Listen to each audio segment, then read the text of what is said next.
Hello, dear friends. This is Kardec Radio at 11 p.m., nourishing ourselves with one more episode of Hail Christ.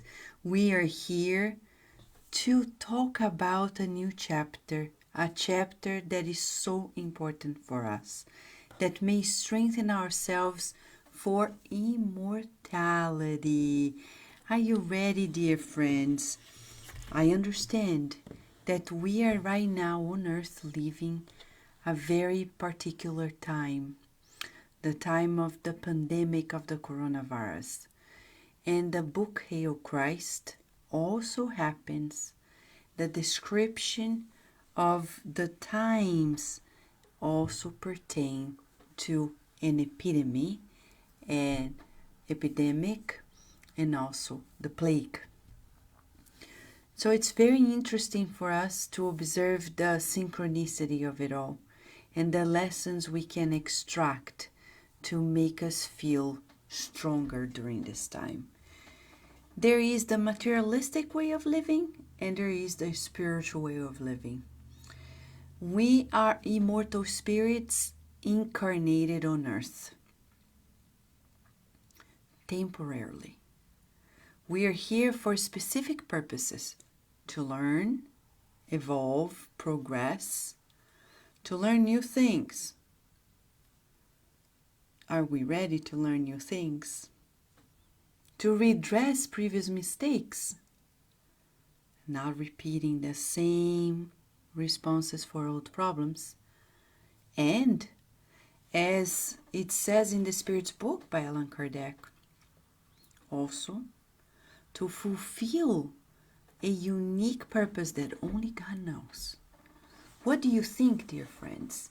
Is this the way that we are leading our lives in a spiritual way, knowing that we're here temporarily, or are we materialistic in the sense of prioritizing the material needs, the material life over the spiritual one? These are ways of living completely opposite to one another. In the chapter today, we're going to see characters like Helen, Theodulus, who are living a life thinking that this life is all it is. And the second one, like Basilius, Livia, and others, we're going to see that they are living a material life from the perspective of an immortal being. You and I are being invited tonight to calibrate ourselves and to revisit how we're feeling our lives, because it's going to change the way we think, the way we feel, the way we say things, and the way we do everything. Okay? Are you ready? Welcome to Kardec Radio, dear friends. Here we are, one more chapter of the book Hail Christ. Hail Christ was published, psychographed by Chico, Xavier, the spirit author Emmanuel, in 67 years ago. And yet it's so current for all of us. And it talks about true accounts, lives that lived in the 3rd century. Okay? Emmanuel is not saying the story to entertain us. He's not trying to make us scared. He's not trying to occupy our lives. No, he is educating us. The way he writes, in Emmanuel's style, we're gonna find a new way of writing to educate people, but not this cold education. He's doing the education of the soul. As Professor Euripides Barçanufo would say, it's an education from spirit to spirit. He's educating the immortal spirit. He's not educating the age groups that are pertaining. He's educating us for immortality. So he chooses passages and focuses on them for particular reasons, we need to stop often and dig in. Today, chapter 11 or chapter 4, part 2 of the book Hail Christ is titled Sacrifice. This chapter is super long, and I would say it correlates somewhat with chapter 5 of the Gospel According to Spiritism, because chapter 5 of the Gospel According to Spiritism by Allan Kardec says about blessed are the afflicted, which is what happens the most to us in life. Afflictions. Why? Because of the level of our evolution. And if there is one thing that we need to understand is obedience and resignation. Some things that we're going to find in this chapter exemplified by Basilius, by Livia, and others.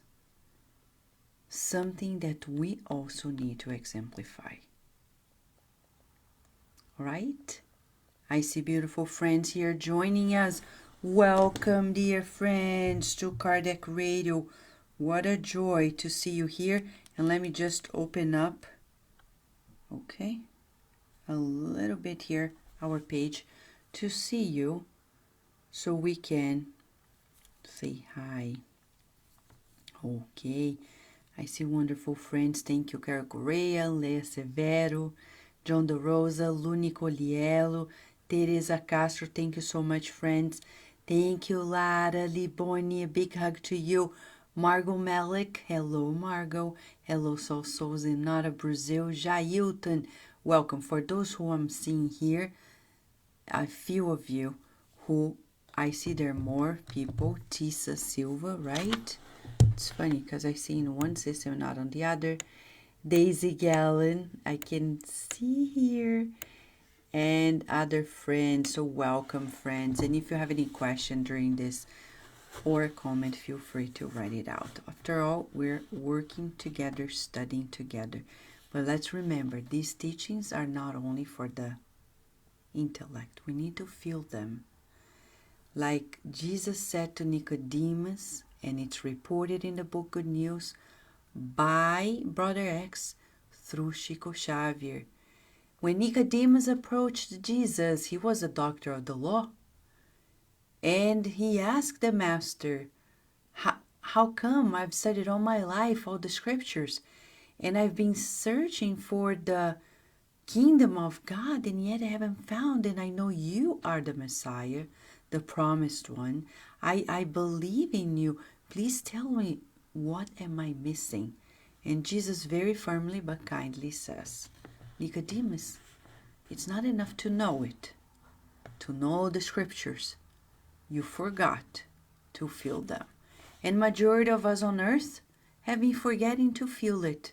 We know here, forgive and forget, be dutiful, be loving, be kind, but we don't feel it. How do we go from this cognitive step into this deep experience? Well, time helps, and the maturity that we gain over experiences. But unfortunately, we have to say that a great helper to make us crack and allow the knowledge to sink in, pain. As Leon Denis says in the book After Death, pain is law in your world. Pain is law. Not that we're going to suffer, but we suffer because we are stubborn. Yes. Let go of the stubbornness, right? We're letting it go, right, friends? All right. Shall we go? Where are we in the story? We are at a point in our story where Tassianus and Helen, who are married, right? They are living apart. Tassianus is living with his daughter, one of his daughters, Blondina, in Lyon, whereas Helen is with her other daughter, Lucilia, other daughter of theirs, in Rome. Helen is having an affair with Theodulus, and Theodulus also has a task regarding the assets of the family that are led and coordinated by Helen's father, Vittorius.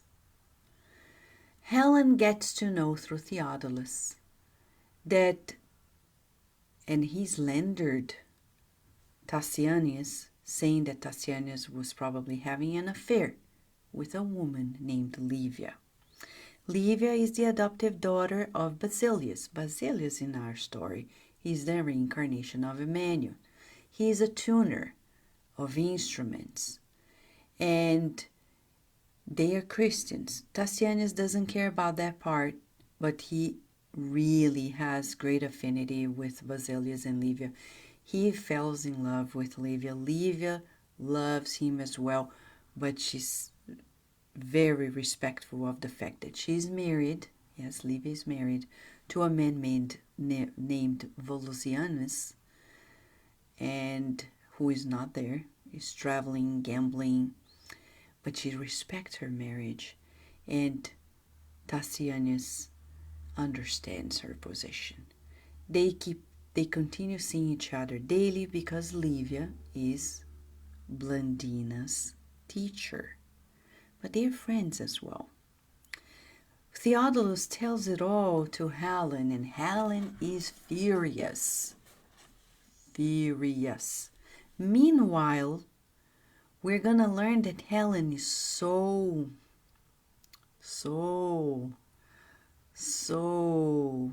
evil, ignorant, that she sees her daughter Lucilia, who is in Rome with her, fall in love with a man named Volusianus. Life is so interesting, huh? Volusianus leaves Lyon, go gamble and do his things in Rome.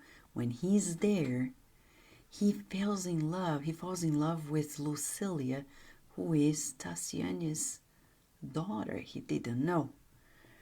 And knowing of it all, Helen and Theodulus create a murdering plot against Marcelo Volusianus.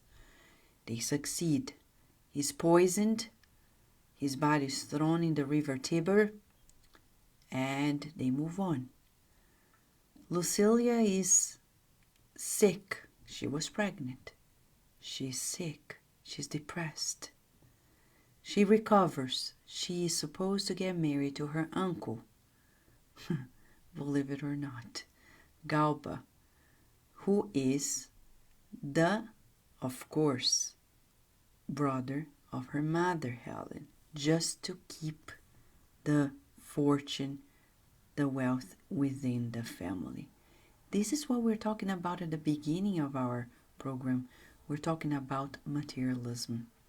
People so desperate to keep their means and to do what they need to do materially that it justifies anything. She forces her very daughter into their marriage. But that's where we begin in the new chapter. We see that Helen has a plan, a plot now against Livia and Basilius. That's where we begin, all right? Sacrifice. Life apparently went peacefully in Lyon. Helen had been away for more than 12 months. But to Tassianus' surprise, he felt cheerful and happy. And Emmanuel contextualizes the story by telling us that the Roman Empire again faced changes. Another emperor died, Decius, and another one came up, Gallus, who began to rule the Roman world with appalling spectacles of recklessness and debauchery. Leaders and judges soldiers, and politicians seemed dominated by the moral decay that was spreading and destroying everything. A terrible epidemic began to spread throughout the provinces. The plague had appeared at a festival in Neo Caesarea, and it was proclaimed everywhere that the malignancy was the fruit of Christian sorcery. Pause. Emmanuel is fair and a wonderful educator teaching us the bigger vibratory pattern in which our characters are immersed. We're talking about people who are in certain levels of advancement and others in delay. They are delaying their progress. Nobody regresses, but they are stagnant, like Helen, Theodulus. And he shows to us that it's not only them. He makes us understand that the general morale and the general attitude of people was most often like Helen's, like Theodulus, and worse.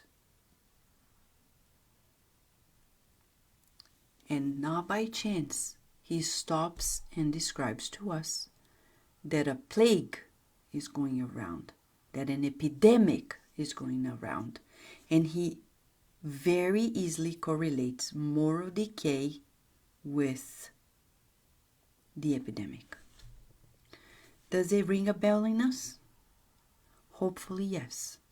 Because right now on Earth, we are experiencing the epidemic, which actually now is a pandemic because it's globalized. We have resources to say it's everywhere in the world. Back then, they didn't have the resources to say so. So, the question is, are we also in this because of our moral shortcomings? What do you think? Yes or no? It's an assessment question. We need to ask ourselves the possible correlation because Emmanuel is making it very evident. Yes, the answer is yes. Just rewind the tape a little bit and you're going to see that not very long ago we were in several wars, political wars, in this science versus whatever people said war. People now, we see the beauty of science, and without science we cannot save lives physically. So you can tell that now people are going to think twice, going back to that mode. I don't believe in science. Climate change doesn't exist. Hopefully people are awakening and saying, hey, I love science and I appreciate it. We need to invest on it and stop this nonsense that we were in a short period of time ago, like 2 months ago. We were still in this silly-nilly battle. And now, where are we? This is moral decay. Because when science says something is happening, it is real.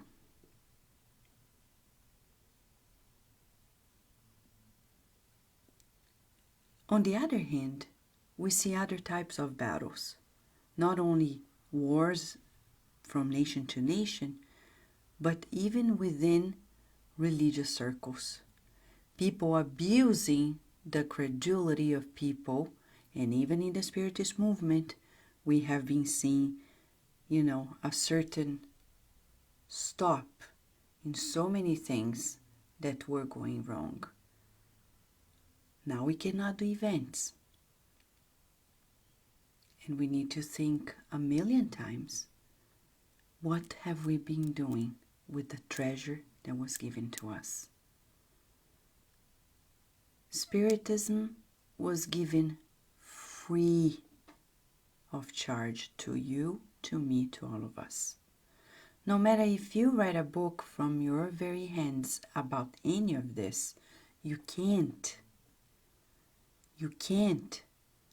make your living out of this book. You can't. Like Kardec Radio, everything is free. Of course, there's a lot of expenditures on the behind the scenes for all the works and the platforms, but we can't charge people and say, if you have money, you're going to have access to this, and if you don't have access to this. We go back to the moral decay of the ancient Roman Empire, when we didn't care if people had it or not. I know this is a strong conversation, but we need to talk about it. The coronavirus is knocking on our doors for this very reason, that we need to respect what is sacred. Jesus never charged anything for anything he's done. He gave no excuse, oh my gosh, but we traveled so far. You guys need to pay us to be here because it's been so expensive to come here. We can't. So we really need to put things in place.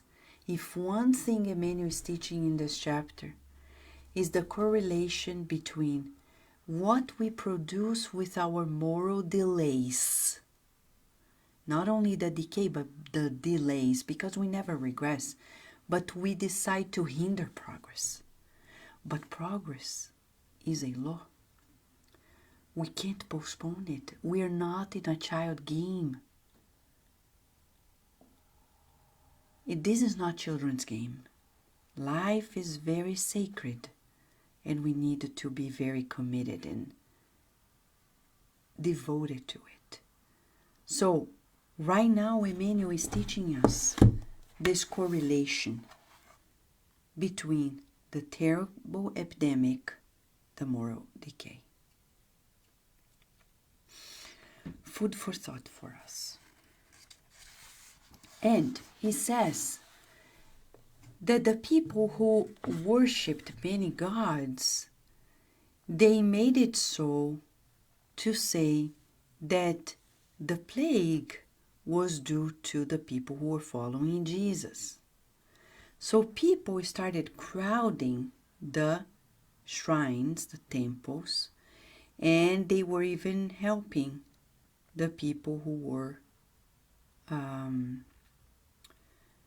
poor, sick, and that made many people hate Christianity even more.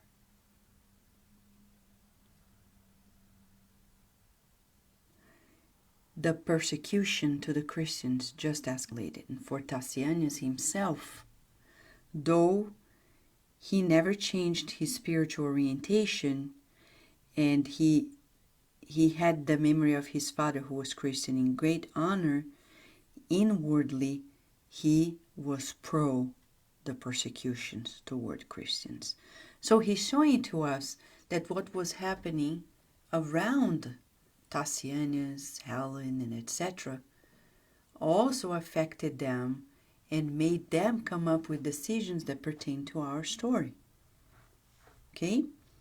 Tassianus intentionally disregarded what was happening outside the walls of his home and divided his soul between his little daughter and Basilius in Livia, and he was feeling himself the happiest of all mortals. Okay? Tassianus felt too distant from Helen and his stepfather Vittorius to feel sorry for them, because Helen wrote a letter saying that his daughter Lucilia is sick, which was a lie, and he was sad. He was even thinking about his responsibility as a father, and he didn't know what to do. So Theodulus came with a letter and saying, that was her plot, right? Saying, you need to come to Rome to see your daughter because she's very sick. And he said, let me think about what I'm going to do. So he goes, talks to Basilius. Basilius and Livia get to know of the scenario that Helen writes in the letter. And Basilius says something that is a lesson for us as parents. But son, there are core obligations in the area of common duties in our lives. The obligations related to parenting are essential and foremost. Don't hesitate. If your stepfather offended your pride, father-in-law, right? He was. Forgive and forget. He was the stepfather and then became father-in-law. Younger people should understand the older ones and support them. I fervently hope that heaven will favor us with the healing of your daughter. But if death should visit her without the support of your love, don't think you'll be free from the shadow of remorse that will follow you like a subtle tormentor. So here we are, the Christian mindset, the people who know that life is much more than this is, that are not materialistic. Basilius. He ponders the situation from an immortal perspective. Like, I'm sowing a seed, I'm going to reap it. What am I going to reap if I do this? I'll feel remorse. This is the way to go for us to break down in our lives. When we make decisions and we think like a chess game, you move, you're thinking, your intention is to move this piece here, and you think of the consequences all the way through. When people are materialistic, they are short-sighted. They only see this life. Basilius can see further. And he knows that parenting is the mission. Nowadays with the coronavirus, you know, and I know, we're being challenged with extra duties. We're no longer only parents of our children, but we are the very teachers, the substitute teachers of our children. And many parents are like kicking and screaming. They're like, I don't like it. I don't want it. Please get me out of it. Well, but it looks like God is asking us to fulfill those duties for reasons that we are yet to discover. And then we have to do beyond being a substitute teacher and spend all day long with our children in ways that many parents don't know how. It's very hard, right? Very puzzling. When you can't find extra helping hands, what to do? So if there's one word here we're going to keep ringing, is the word sacrifice. What does that mean?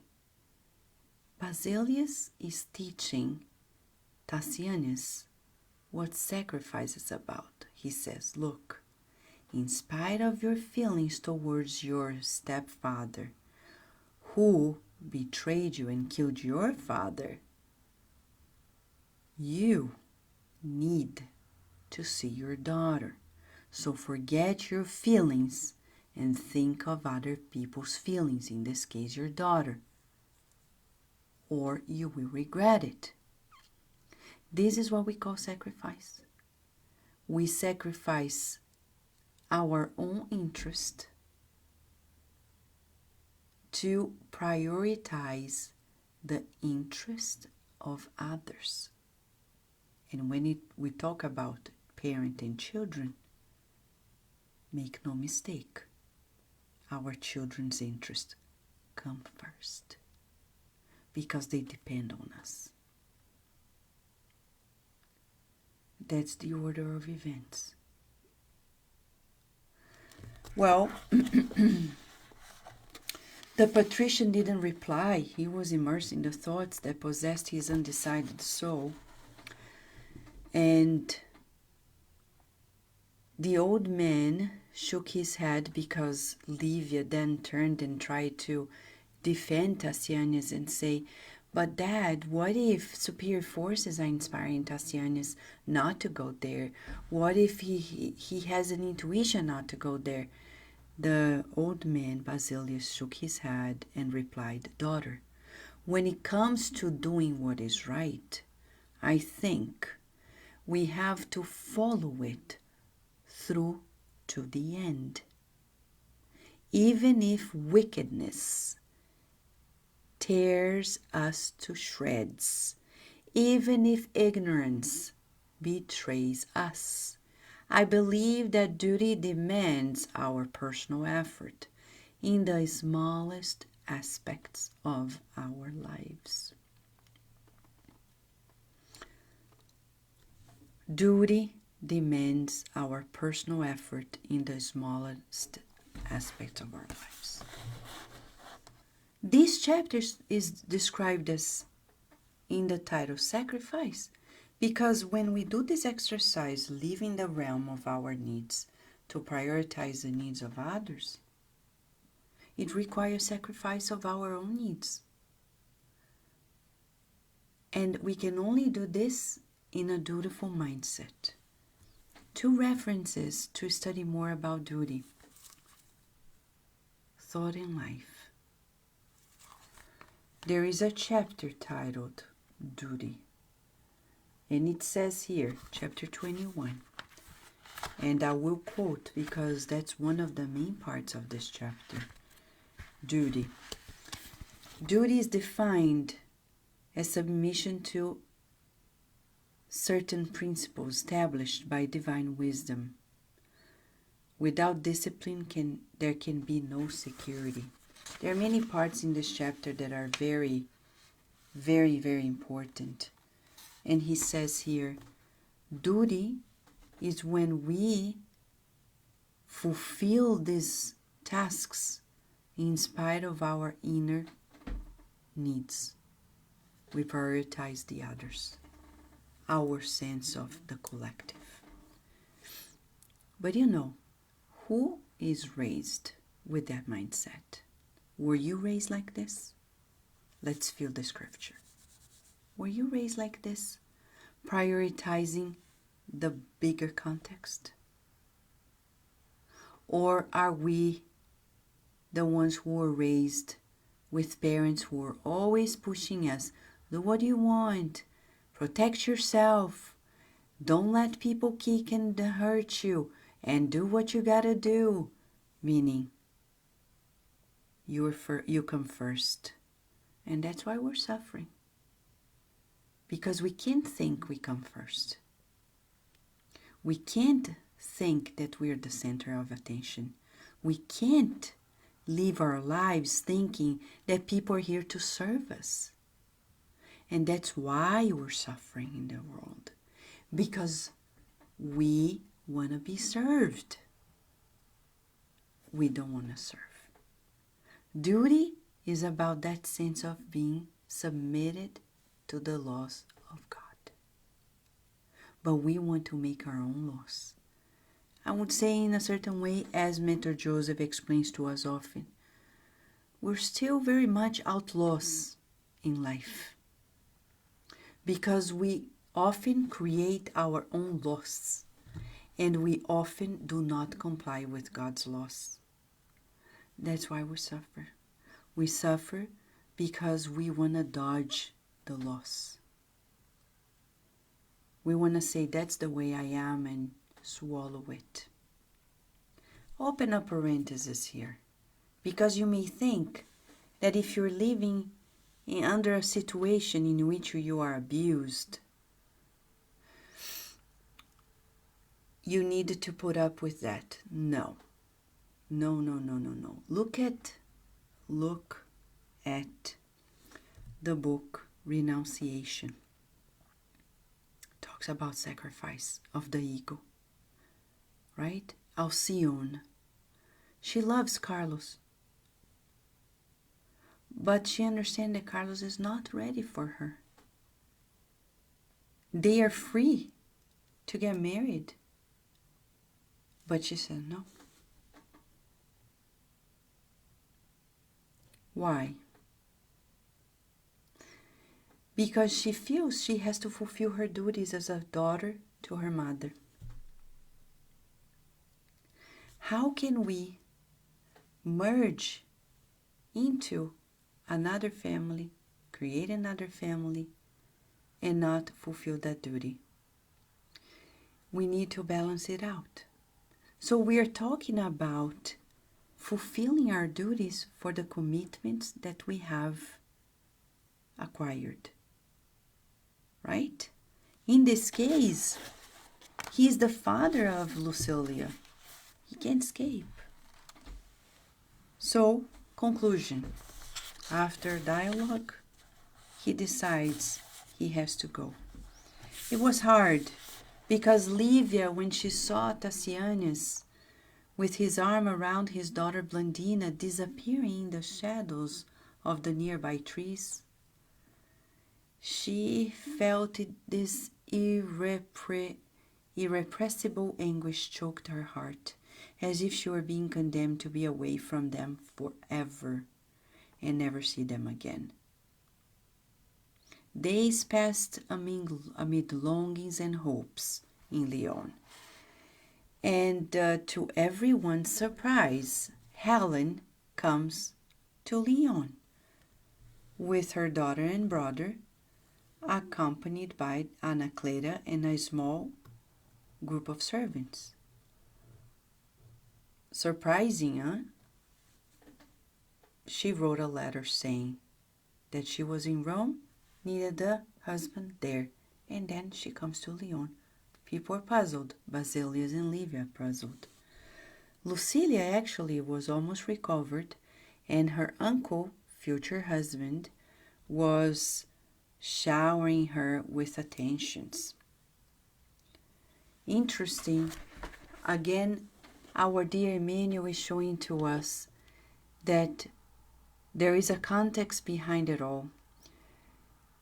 There is this new political person, administrator in Lyon, Valerianus, and his wife, Clemenis. And our dear Helen becomes good friends with Clemenis. So she's involved in this political life, in the social life, and because they are just going to be there, she throws them a party. It's interesting because we're going to see that the persecutions come stronger and stronger in the city of Lyon. And Basilius and Livia are puzzled, asking, why had Tassianus' wife written a letter that seemed to contradict everything? She's throwing a party to this new administrator of Lyon, and she's good friends with his wife. And what about the letter to Tassianus? They don't understand. So at some point, Basilius and Livia decide to pay a visit to Helen out of respect and admiration for the family, but she does not want to see them. They are puzzled. They're like, what have we done to receive such disregard? But the next morning, Helen's lover, and who is also Helen's father, main administrator of the lands in Lyon, came to Basilius' house and showed them a document saying that Helen had purchased Basilius' debt. Basilius was a slave, and he owed, though he was freed as a slave, he had some debts with that former master. Helen created a plot in which she paid the debt, because now she wanted to have Basilius and Livia in her hands. so she would do with them whatever she wanted. They were shocked. Theodulus turns to them and says, how are you going to pay for this? Basilius says, I don't have the money. And he says, but you have to do something. Basilius says, give me some time. He gives them a week. What does Basilius do? He goes and talks to friends, Christian friends. Now we're going to spend some time talking about one of the reincarnations of Emmanuel and the hardships. Basilius, as one of the reincarnations of Emmanuel, in that life, he suffered countless hardships and difficulties over the course of his long earthly pilgrimage, but none so distressing at this moment of supreme humiliation. We're going to pause again to make a consideration here. You remember that when Jesus was on earth, Emmanuel was incarnated on earth. And we say Emmanuel, Chico Xavier's mentor in the 20th century. 2,000 years earlier, he was the senator, Publius Lentulus. You can read about this in the book 2,000 years ago. And in that book, we're going to see that he was a Roman senator, he was respected, etc. But at some point in his life, at the very end of his life, he changes his mind. He becomes Christian. He reincarnates. And 50 years later, we're going to see him as a slave, Christian, a Christian slave who died as one of the first Christians of the time. We're talking about the first centuries, right? It's not enough. When he reincarnates, now he's Basilius.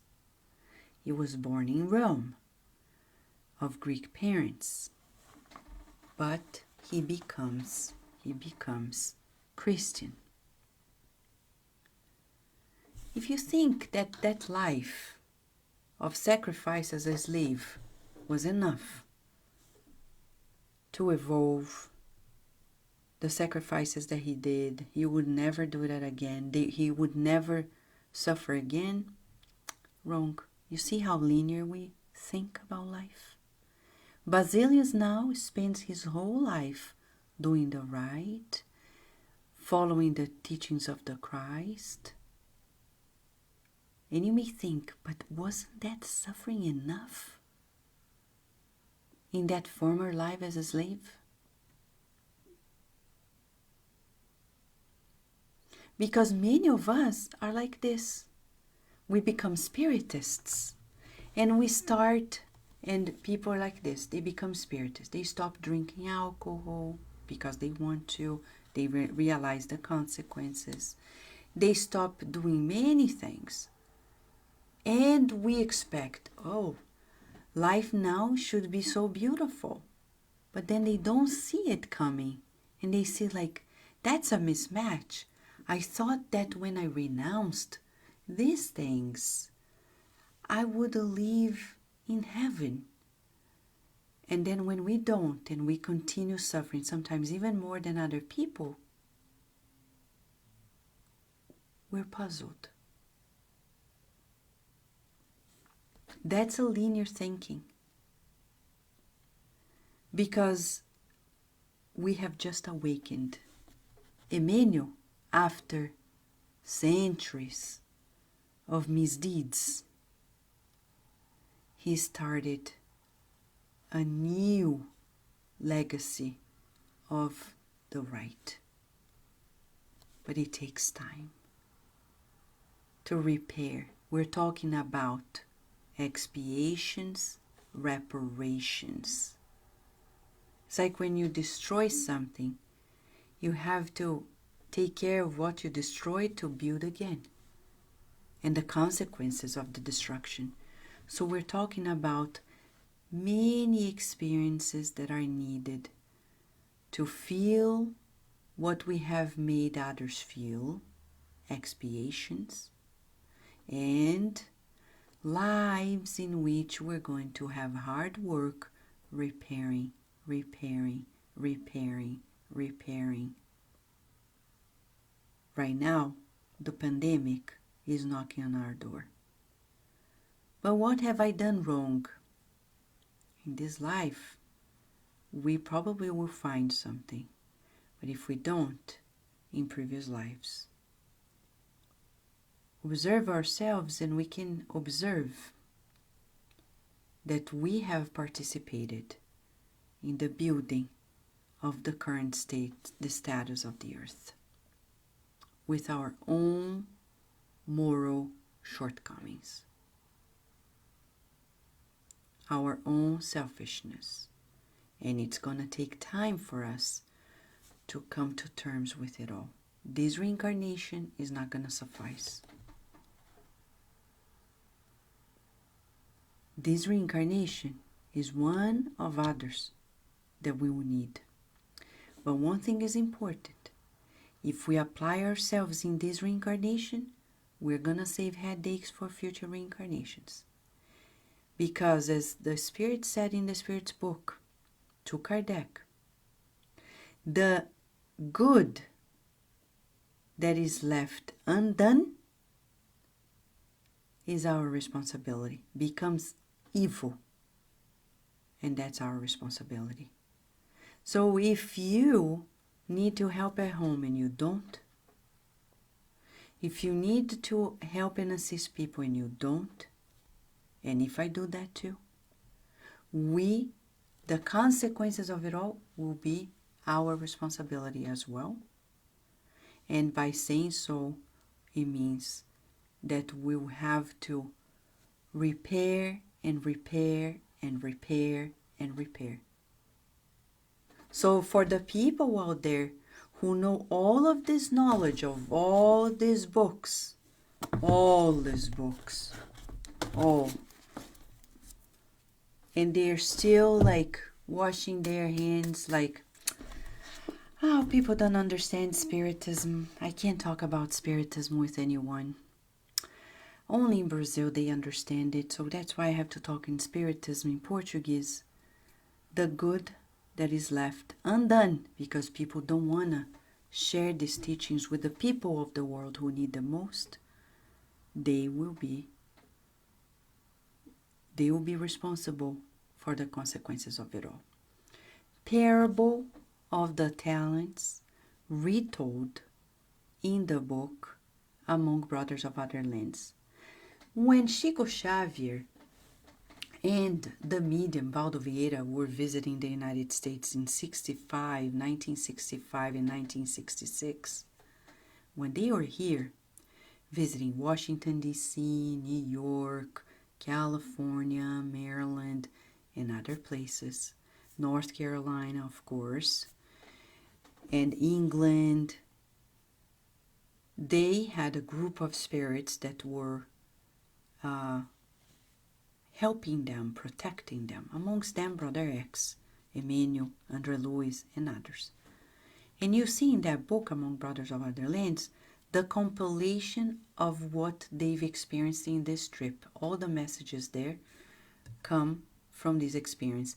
Angie Stewart, on Thursdays at Kardec Radio, she was able to cover this all, and she was able to go chapter by chapter. So we would say there is one chapter that we want to reread. It's when a spirit friend of Brother X and others, they are having a meeting in the spiritual realm during that trip that Chico Xavier and Valdo Vieira were doing here. And in that spiritual meeting, this Benazar, the man who was Jewish, wanted to paraphrase the parable of the talents. And he said, there were 3 men, 3 individuals. The first one had 5 talents: fame, money, social influence, etc., etc. The other one was given authority and knowledge. And the third one received spiritism. the teachings of Spiritism. They reincarnated, lived their lives, discarnated.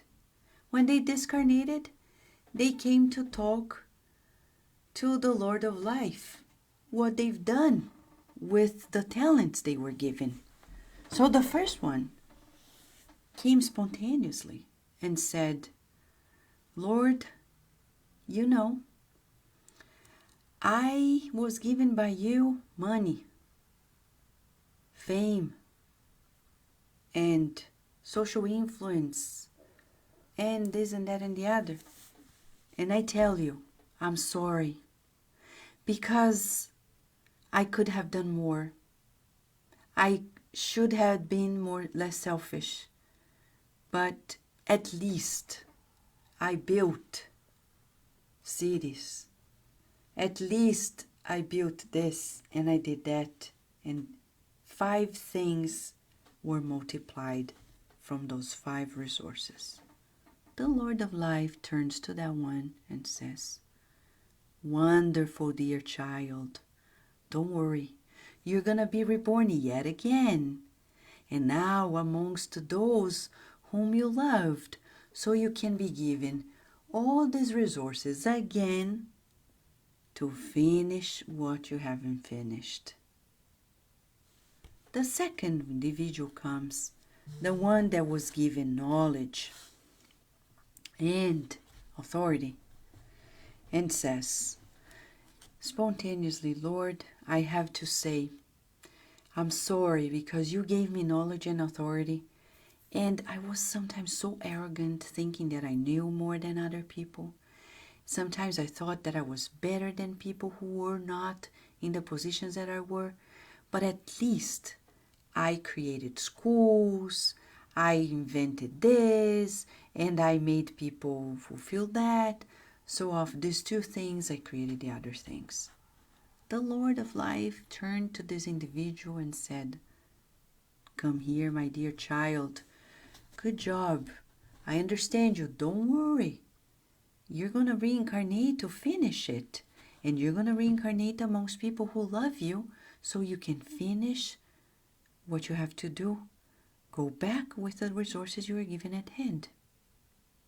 The third one comes, the ones that were born with Spiritism at hands. He comes complaining. He's not sorry for anything. He says, Lord, I come here and I tell you, I'm going to give you back all the teachings of Spiritism.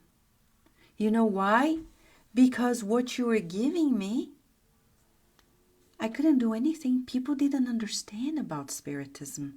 They thought I was crazy.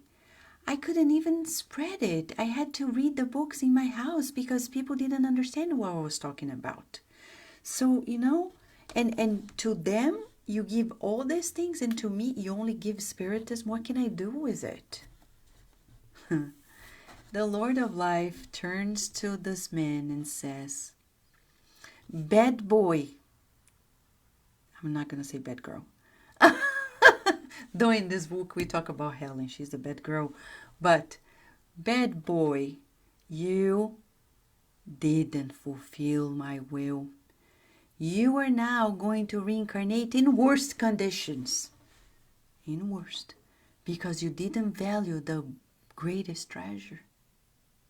These teachings, if you had spread them out, you would have helped those 2 who had all these other resources, and with your help, with the dissemination of Spiritism, you would have helped them make sense of their duties. We're going to stop here. Because Basilius, in the book Hail Christ, is talking about duty. What is our duty? Basilius shares with Tassianus and his wife and his daughter the very core teachings that guide his life. So friends, tonight, in this chapter, we're not going to finish the chapter today. But in this chapter, we're being asked to revisit our coherence. Our coherence. In the next 24 hours, because we're living a very grave time on earth, the clock is ticking and we need to revisit our deepest commitments with our own conscience and with God. Am I doing the best we can? Am I doing the best I can? Or am I postponing the fulfillment of my duties? So Souls is saying a lot of people are not prepared to receive the light of spirit. We can't force them. We need to do our part doing the good. Molding the good as always. Just, yes. I wouldn't say people are not prepared. It's not fair, Saul, to say that they are not prepared, because that would mean that we're better than them, that we're more evolved. I wouldn't say that. I wouldn't say they are not prepared, because if we think like this, who are we to think they're prepared or not? I would say we need to share the good, as you're saying. And it's only on God to say if they are, but everybody is ready for the truth. Everybody's a child of God. We're not privileged. We can't think like the ancient Hebrews. As Emmanuel says in the book, On the Way to the Light, the biggest mistake of the ancient Hebrew civilization was they thought they were above others. They were too proud of themselves, thinking they were the chosen people. And that's the biggest mistake. So we can't repeat that mistake. People have their pathway. You never know when they will be permeable. But we have to share ostensively. That's what we're talking about. We have to ostensively share. They are children of God. They are ready for the truth. We're not proselytizing. We're just sharing. Like Brian Foster said in the talk at the Spiritist Society of Virginia meeting that you may have access here at Kardec Radio on Friday. It was April the 3rd. You can watch when he talked about the pandemic. At the very end, he says this, and he's American, this is the time to not be shy about the teachings that give us security, that gives us guidance. Don't be shy. There's nothing else in this world that is so consoling, so deeply securing as the teachings of Spiritism. And we're saying this in the universal context of it all. Just like the former Christians, Basilius leaves the meeting with Opilius, main man, like Theodulus, and goes to the house of Lucanus Vestinus, who is Christian. It's a small house, and Basilius and Livia are there, though they are being followed by Theodulus. There were 20 people there. And remember, the persecutions of the Christians were happening day in, day out. But these were people who were very brave, very courageous. And that's what we're talking about. Being courageous, facing the adversities. And they confronted the new persecution with great faith. And they were in a very meeting talking about things that pertain to you and I. A passage of the gospel saying, let not your hearts be troubled. You believe in God, believe also in me. They are in this meeting to uplift their spirits. And it's a beautiful meeting that talks about the most significant time for their spiritual family. Let us look at life from a higher perspective. When the Master invited us to see his fortress, He warned us about the tribulations that would beset us in time. The children of ignorance and the devotees of bloody deities who accept offerings of living flesh may avoid the earthly realm. They may enjoy gold and purple carriages and be drunk with pleasure like madmen who mindlessly rejoice over piles of corpses, but they will awaken later on under the fiery rod of truth, which will strike them in death. Okay? Ever since the day of the cross. But could we, servants who have been invited by the Lord to till the rocky soil of human misery, hope for rest? That's what we're talking about here. Right now, it's not about resting in our social isolation. It's about being active, helping others who are suffering. Because right now, if you are not desperate, if you are not afraid, there are people who are desperate, who are afraid, who are anguished, who have their lives upside down. And as this homeopathic doctor was telling me, and I agree as a psychologist, this crisis of the coronavirus brings to us either the best or the worst. So it's time for us not to stop.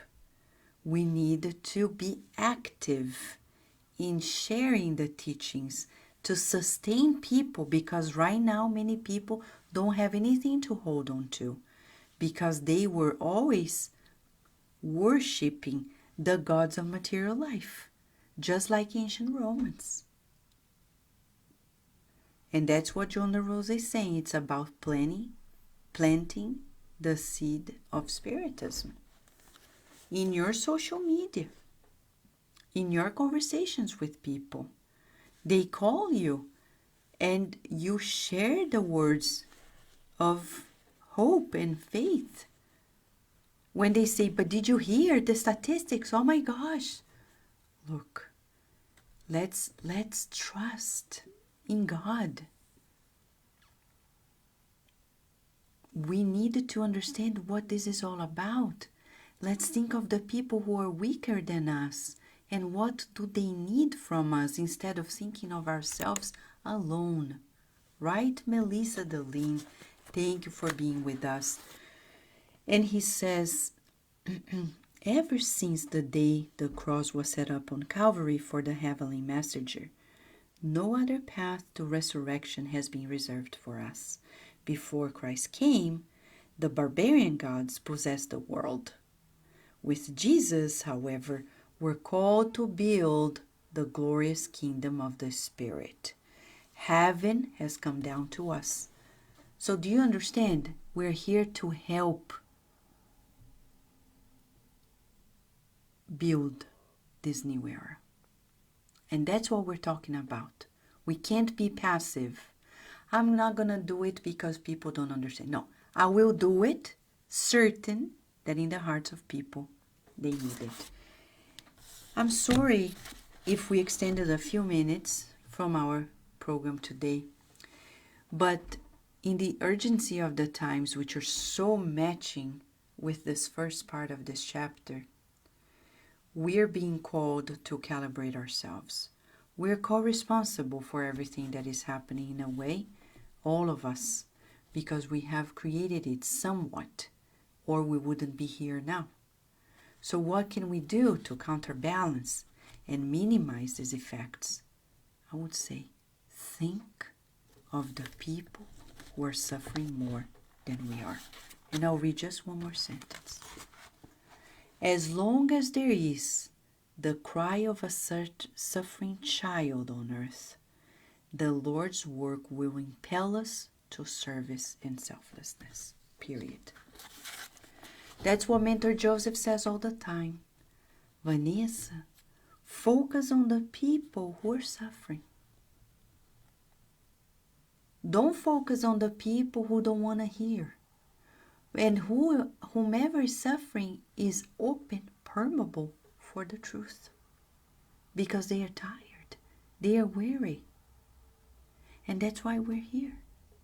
That's why we meditate, we pray, we join forces with one another. In our way, we're united globally to support, especially the people who are feeling weak. Because there are people who are weak, but they don't feel like they are weak. They're not open. That's okay. As Sol Souza said, they are not open yet. But we'll see in the end of this book. You resist, you resist, you resist, but one day, you come. So now it's our turn. In the next 24 hours, let us reflect deeply on how we can be ever more coherent with the teachings we have embraced, with this way of being and living our lives, so we can help people out, so we can be at arm's length from people who are suffering. May they know that we have here nourishment for them. That's why we are at Kardec Radio, right? Nourishing our souls. So right now, as we're going to do this exercise of thinking of our ways of being ever more coherent and active in sharing the food for the souls on earth, let us visualize a lot of light on earth enveloping our planet, a lot of healing, a lot of love.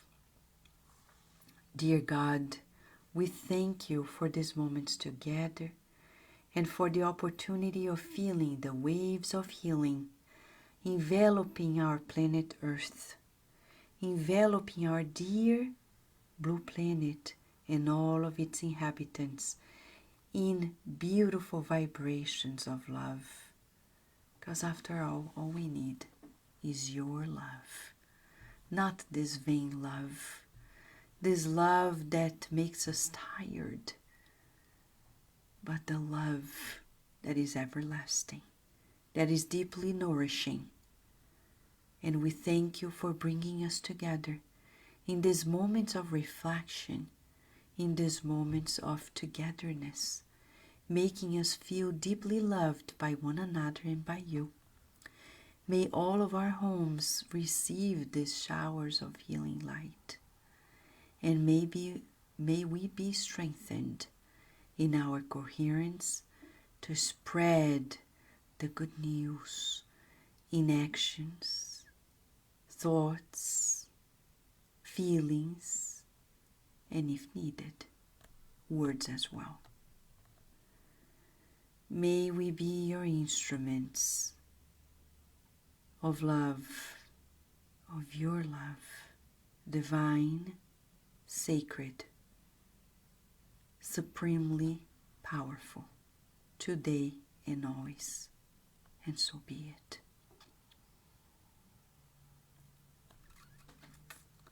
Thank you, friends. Thank you for the conversation. Thank you, Emmanuel. Thank you for being here with us in these beautiful moments. Thank you, Nora Brasil, Dona Verducci, Robson Pinheiro, Binhão. Thank you. Thank you, Sunshine. I am seeing Alicia Ramos too. Julija, Leo Natalino. Thank you, Nina Dewey. Ana, Luísa. Thank you so much. Silvio Otero, Gabriel Inácio, Weber Costa. Friends, tomorrow we come back, God willing, with another chapter of Hail Christ. Actually, this chapter in its continuation. It's a beautiful chapter. Lots of lessons for us. Meanwhile, let us keep nourishing our souls here at Kardec Radio. A big hug to you. And until tomorrow, God willing.